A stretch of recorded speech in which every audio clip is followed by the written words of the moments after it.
does the need of one man create a claim against the life of another? The question itself rests on a delusion, a Robinson Crusoe fantasy where the individual exists in a vacuum, owing nothing to the collective history that forged his tools, or the social labor that baked his bread. In reality, human survival is a social enterprise. The life of one is inextricably bound to the production of all. Yet, under the capitalist mode of production, this bond is twisted into a mechanism of absolute theft. It is not the need of the poor that creates a claim against the life of the wealthy, but capital itself, that dead labor which, vampire-like, lives only by sucking the living labor from the veins of the proletariat to valorize itself. You ask if need constitutes a claim, Ayn, but I ask you to look at the factory floor. Does the owner not exist solely by claiming the surplus hours, the lungs, and the nervous energy of the workers he exploits? Who is truly the parasite here? The starveling demanding the means to live, or the class that devours the lifeblood of millions to secure its profit? Need is a lack, a void, and a zero, and cannot hold a mortgage on the living. You look at a factory and see only the muscles straining, blanking out the solitary mind that conceived the engine, organized the logistics, and created value where before there was only mud. The industrialist is not a vampire, Karl, but the prime mover. He offers a livelihood in exchange for labor, while your philosophy hands a gun to the needy and commands the creator to immolate himself for them. To elevate need above ability is to enshrine the morality of the leech, turning the competent into sacrificial animals for the sake of those who refuse to think. If a man produces nothing, by what objective right does he claim the product of the mind that keeps the world alive? This solitary mind of yours is a metaphysical ghost, a phantom floating above the smoke of Manchester. No idea enters the world without the social scaffold that built the thinker. Your industrialist did not invent the language he thinks in, nor the mathematics he calculates with, nor did he forge the steel for his machines. He does not turn mud into gold by the alchemy of will, Ayn. He commands the labor of others to do it by holding the means of life hostage via the state's police power, the very gun you claim to despise. You call it theft when the collective demands its share of the product, but I call it the cessation of an ancient robbery.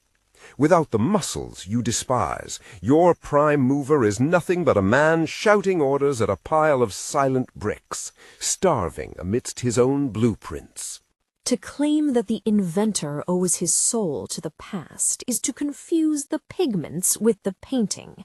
A pile of bricks implies no building, and the entirety of human history cannot spark a single light bulb without the volition of the specific man who chooses to think.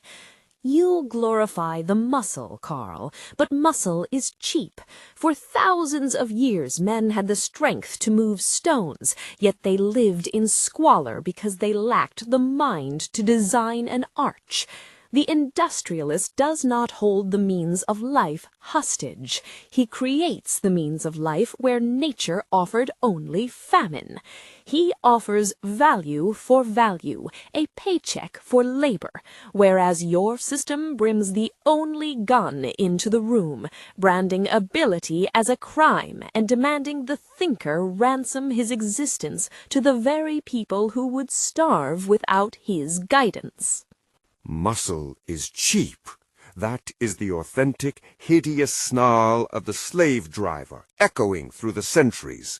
You treat the living flesh of millions as mere fuel for your heroic machine, conveniently forgetting that your genius is fed, clothed, and housed solely by the surplus labor of the very masses he despises. This value-for-value exchange you worship is a legal fiction masking a brutal reality. The wage pays only for the worker's crust of bread to keep him alive for tomorrow's shift, while the vast wealth he actually produces is seized to gild the industrialist's throne. You fear we shall ransom the thinker. No, Ayn, we shall merely invite him to step down from his pedestal and produce alongside us. Then we shall see how long his solitary mind survives when it must bake its own bread before it can philosophize. You invite the thinker to step down into the mud, and you call this justice. I call it the suicide of the species.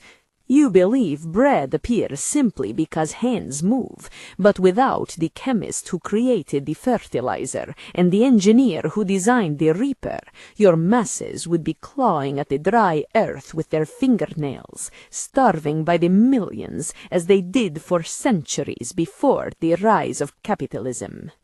There is no such thing as surplus labor, only the exponential value added by intelligence, and when you chain that intelligence to a common oven to satisfy your envy, you do not feed the poor, you ensure that the fire goes out for everyone.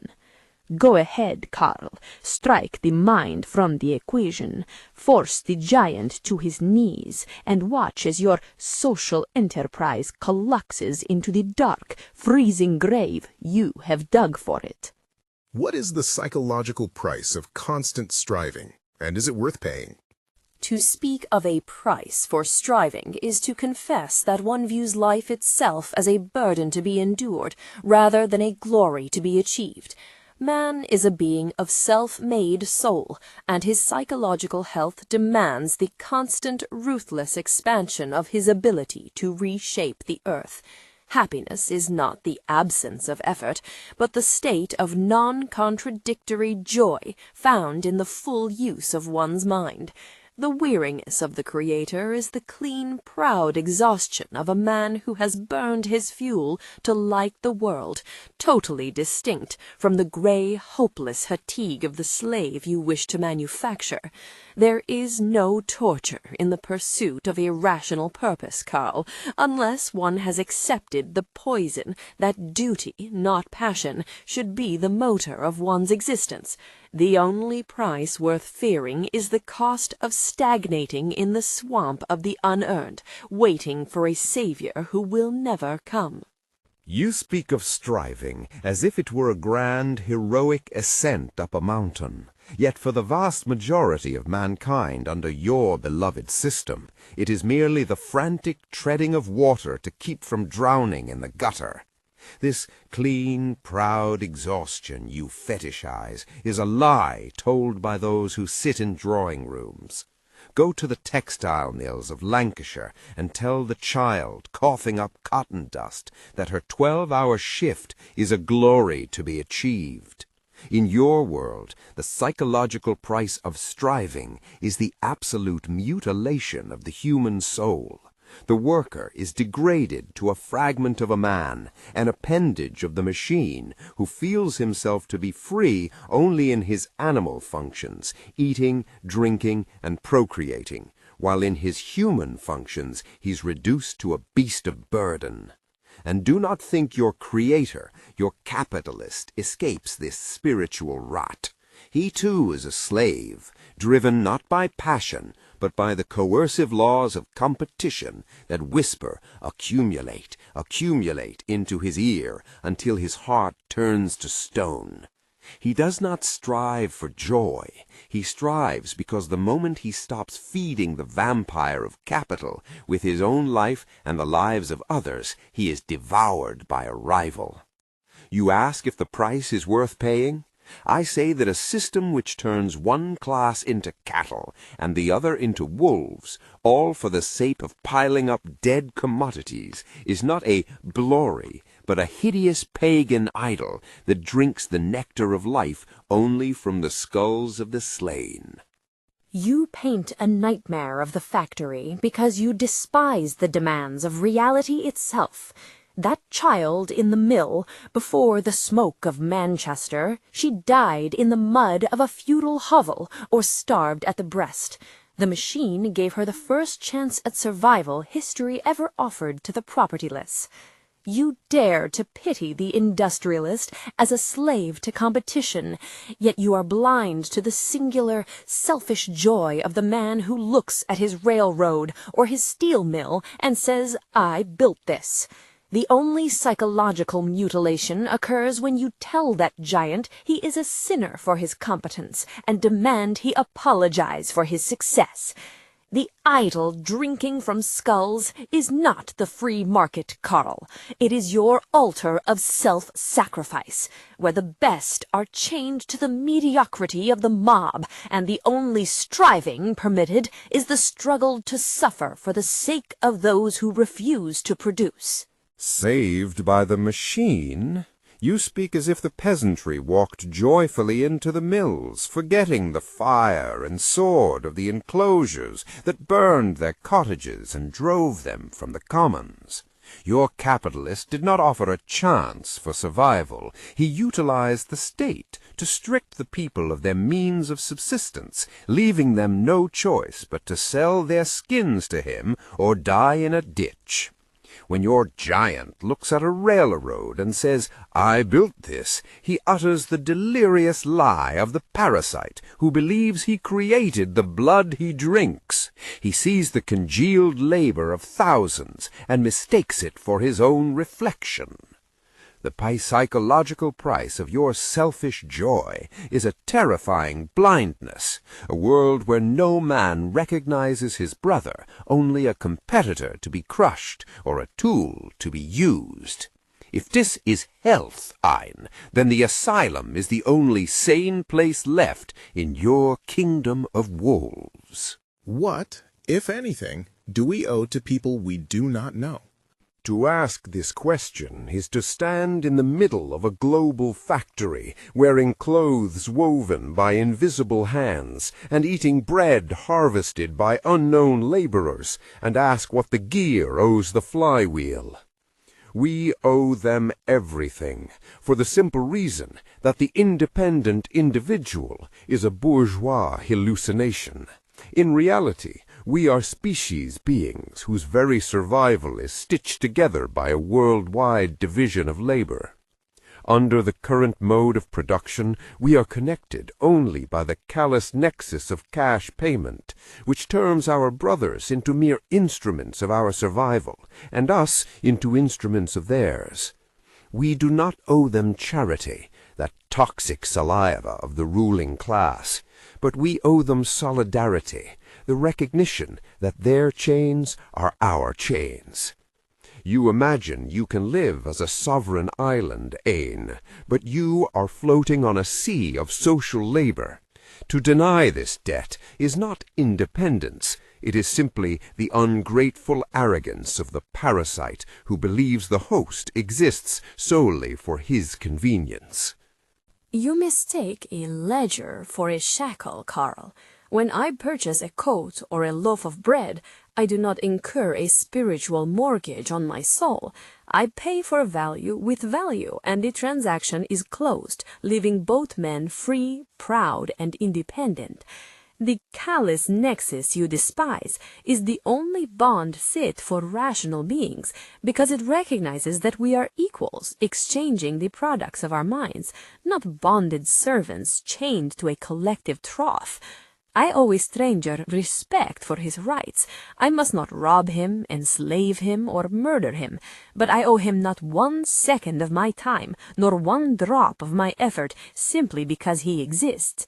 To claim that trade equals debt is to obliterate the concept of property and turn the entire human race into a gang of indentured servants, forever working to pay off a loan they never signed. You gaze at your ledger and see a closed transaction, but this is the very essence of the fetishism that blinds you. That coat you purchased, was it stitched by a free equal, or by a wretch in a sweatshop who sells her life hour by hour to escape the workhouse? You call it value for value, but the market is a veil that hides the blood on the threads. It transforms a relationship of domination into a polite exchange of coins, allowing you to wash your hands of the suffering that clothes you. You fear a world where men are indentured servants. Open your eyes, Ayn. That is the precise world you defend, where the vast majority are indentured to the capitalist class, forced to sell their very substance to survive the weak. We owe the stranger not the cold indifference of the shopkeeper, but the abolition of the system that forces him to be your enemy or your tool. To deny this connection is not rationality. It is the logic of a cancer cell claiming it owes nothing to the body it devours. You call the freedom to trade a cancer, yet you propose a cure that requires killing the patient. That witch you weep over is not bound like chains, but by the objective requirements of nature. She must work to eat, just as you must, just as I must. My system offers her a contract, a way to trade her effort for sustenance and rise. Your system offers her solidarity, which is merely a poetic word for a shared grave. There is no blood on the ledger until you arrive to break the machine and loot the factory in the name of a brotherhood that exists only at the point of a gun. I owe my neighbor the truth, that his life is his own responsibility, and that no amount of your screaming about domination will ever turn his need into a claim upon my mind. What is the single most important battle a young person must undertake in their lifetime? The most ruthless war a young person must wage is the battle for the preservation of their own independent judgment against the clamor of the collective. From the moment a child looks at the world, he is besieged by the voices of authority, mystics of spirit and muscle, who demand he doubt his own eyes and substitute their wishful thinking for his reality. To hold one's mind as a citadel, to refuse to mortgage one's soul for the approval of the mob, is the only victory that makes a human life possible.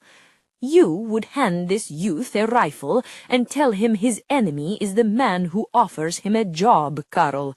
But you are deceiving him. His true enemy is the moral code of altruism that commands him to kneel before he has even learned to stand. You offer this youth a citadel, Ayn, but you are really selling him a cell of solitary confinement. The most urgent battle is not to withdraw into the fantasy of the sovereign self, but to tear through the fog of ideology that prevents him from seeing his true position in the social machinery. The ruling class wants him to believe he is an independent atom, striving alone against his fellows, for as long as he fights for his own citadel, he remains powerless against the organized force of capital that exploits him. His battle is not to shut out the mob, which is merely your disdainful name for his brother's suffering, but to realize that his personal misery is a political fact, and that his independence is a lie so long as he must sell himself to survive. You call the sovereignty of the soul solitary confinement, because you cannot conceive of a man who does not need a master or a gang to define his existence. The fog you speak of is the very smog you pump into the air, the lethal delusion that a man's mind is helpless against his environment, and that his only path to safety is to dissolve into a mindless herd. You tell this youth that his suffering brothers are his destiny, but that brotherhood is a suicide pact that drags the strong down into the mud to perish with the weak. Independence is not a trap set by capitalists, Karl. It is the only state in which a human being can breathe, and when you strip him of it to make him a political fact, you leave him as nothing but dead meat for this state to consume. Dead meat? The worker is already ground into sausage by the machinery of capital every single day. His life force drains to animate the commodities in the shop window. You speak of independence as if it were oxygen, but in a society based on ruthless competition, it is merely the freedom to sleep under a bridge and call it a palace. The human being is not a solitary tiger, Ayn. He is a zoon politikon, a social animal who withers in the isolation you worship. The true suicide pact is your philosophy, which tells the youth to sever the very bonds of community that make him human, leaving him a neurotic wreck clutching his wallet while the world burns around him. The battle is to smash this mirror of narcissism and recognize that his strength lies not in standing apart from his brothers, but in uniting with them to reclaim the world they built. You speak of the social animal, as if the tribe created the fire, but it was always one lone savage who discovered the spark, while his brothers huddled in fear, begging him to extinguish it. To unite before one has learned to stand is not strength, Karl. It is merely piling corpses into a mass grave in the hopes that gravity will create a monument. You ask this youth to smash the mirror of his self-esteem. You are asking him to gouge out his eyes so he might better follow the blind. The world was not built by the we who obeyed, but by the I who rebelled, and the only battle worth fighting is the refusal to let the holy fire of one's own mind be drowned in the stagnant swamp of your collective. Your lone savage is a fairy tale for the nursery, Ayn, a Robinson Crusoe fantasy that evaporates when the moment you ask where he got the wood for his torch. Prometheus did not steal fire to warm his own ego in a private cave. He brought it to the masses to liberate them from the cold, proving that the greatest act of the I is to serve the we. You demand the youth stand on a pyramid of 10,000 years of social labor, language, science, infrastructure, and claim he is levitating by the sheer power of his own arrogance. This is not rebellion. It is the petulance of a dwarf who despises the shoulders upon which he stands. The battle is not to retreat into the icy solitude of the narcissist, but to join the vast, warm ocean of human solidarity, and finally break the chains that keep your holy fire locked in the private vaults of the few.